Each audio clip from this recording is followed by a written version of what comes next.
দুটামান বাজিতে তেওঁক ধৰি লৈ আহিছে ৰাতি। তাহাঁত এনেকুৱা অৱস্থাতে মোৰ এতিয়া কি হ'ব এতিয়া কাইলৈ হিমন্ত বিশ্ব শৰ্মাই কি কৰিব এতিয়া? চাউলৰ অন্ত আছে নেকি? হ'ব নেকি? একো নালাগে। তেওঁ চাউলৰ অন্ত আছে নেকি? জীয়াই থাকিব পাৰিব নেকি?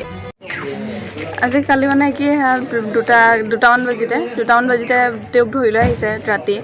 তাহাঁত এনেকুৱা অৱস্থাতে মোৰ এতিয়া কি হ'ব এতিয়া কাইলৈ মোৰ ডেট দিছে। কাইলৈ এতিয়া কিবা এটা যদি নহয় পায় এতিয়া তেওঁৱে কৰি আছিলে 3 হাজিৰা কৰে 300 টকা এটা পায় আৰু কি হয় সেইটো ঘৰো চলিব লাগে। এতিয়া মোৰ এনেকুৱা অৱস্থাত এতিয়া তেওঁলোকে কি কৰিব এতিয়া? হিমন্ত বিশ্ব শৰ্মাই কি কৰিব এতিয়া? সেইকাৰণে এটা অনুৰোধ কৰোঁ, তেওঁ যিটো কৰিছে বাৰু ভালে কৰিছে। তেওঁ আগৰ পৰা কি কৰি আছিলে, এতিয়া ভৱিষ্যতে আহিবলগীয়া সেইবিলাকক হেৰি কৰক, সেইটোৱে মানে অনুৰোধ। কিবা এটা যদি হ'বলৈ পায় নহয় কিন্তু তেওঁ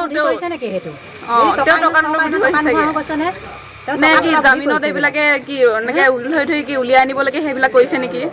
সেয়াই তেওঁ অৰুণোদয় আঁচনিটো দিয়ে, সকলোখিনি হৈছে। চাউলখিনি নালাগে আমাক, একো নালাগে। অৰুণোদয় আঁচনি চাউলো নাখাওঁ আমি। চাউলৰ অন্ত আছে নেকি? হ'ব নেকি? একো নালাগে। চাউলৰ অন্ত আছে নেকি? জীয়াই থাকিব পাৰিব নেকি? একো নালাগে। অৰুণোদয় আঁচনিও নালাগে আমাক, চাউল কেইটাও নালাগে আমাক। গতিকে যি হৈছে যি নহৈছে বাৰু ধৰি আনিলে সোনকালে জামিন দিব লাগে, সেইটোৱে খালি।